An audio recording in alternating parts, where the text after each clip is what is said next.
Alright, I made this, making this video, last night we had a problem with the performance data in one of the Maxes, and I figured I'd just make this quick video if anybody needed to input a flight plan and get the performance data so they could see something was wrong with the FMC. So, anyways, this is a super quick overview on how to put it in. Hop up there in the front and get started. So let's get up there and input the data into the FMC. So anyways, zoom on in. So first thing to do, obviously everybody knows how to enter the IRS. FMC, we're going to go to position investigate. We'll just use the last present position and put that in there. Good. Next thing we want to do is we want to go to route. You select that. We're airplanes loaded it up as Kansas City, so we're going to use KNCI, but whatever airport you're at, that's what you put in there. So NCI, doesn't matter what the destination is really. We'll use Dallas for our destination. So we'll put that in. The rest of this info is not needed in the FMC. It's not required for a manual entry.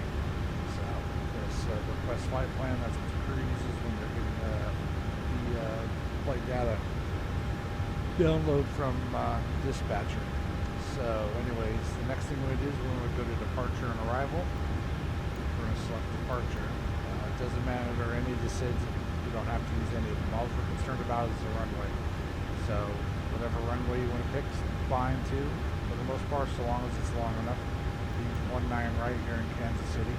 The next thing you want to do is you want to use the destination runway just because it won't activate the flight plan typically correctly without it.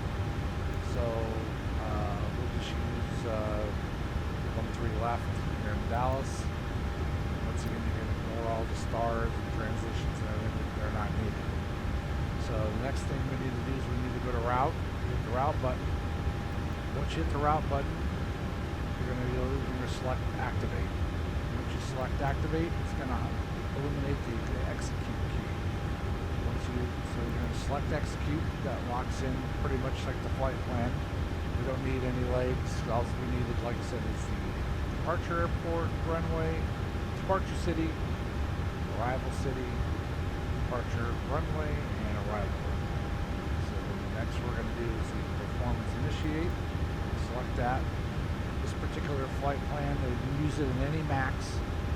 So basically, you just use 123.7 for the gross, the zero fuel weight. Put that in, and then so long as your fuel is down, like under 6,000. If you got some crazy amount of fuel in there, it might affect it. But typically, we're not going to see that in there like that. So anyways, on an empty airplane, so we use 123.7. Reserves, you can use 1.5 just for this demonstration. Cost index, we can put in 25. So that's selected. Cruising altitude, we'll do 310 for the cruising altitude. Wind, we'll just do a miscellaneous wind, we'll just do 275. This is a cruise wind actually, you're putting in a departure wind. 275 and 25, and then for the OAT at altitude we're going to use minus 25. So just keep it simple. That's in there. That'll populate the rest of this. Next thing we want to do is we're going to go down to the execute key. We're going to lock in this performance data. So you hit that button, that locks in the performance data now. So then we're going to go over to the N1 button. You should see the OAT up here on the top. And you'll get this message because we obviously don't have enough fuel to go to Dallas. It doesn't matter in the calculation. Just clear it. Next thing we're going to do, we're going to leave the takeoff performance here as far as the engine power. We're selecting the climb power. Just leave it alone at max power. I'm going to go to takeoff. I'm going to insert flaps 5. We need that data in there. Next thing we're going to do is the CG for this profile is 22.39. Center of gravity for this weight for a MAX. So basically, we're going to put that in there. I put in too many characters in there. Sorry, 22.3 for the CG. I'm gonna put that in there. That'll populate the trim, which is 4.62 units. You heard that? I have auto trim activated in there once it automatically trimmed it to the setting. Next thing is that if the QRH is not selected on, this is what you'll see. It'll just be blank. You won't have any takeoff performance numbers as far as these speeds go.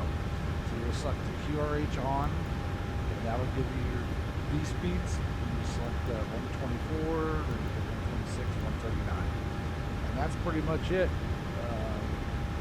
That is the performance numbers for takeoff. And like I said, flight plan doesn't really matter. All you need is the cities, where you're going, where you're coming from, where you're going to, departure runway, your arrival runway. The rest of the crap in the middle doesn't matter.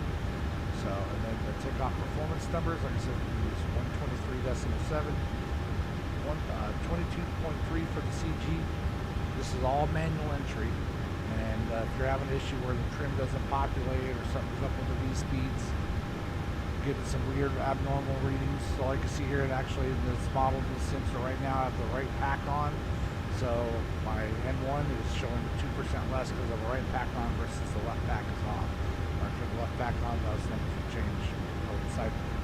So that's pretty much it. Hopefully this is, like I said, just try to keep it simple. And that's about it. Hopefully you guys, if you get an issue, you can use this and help you out.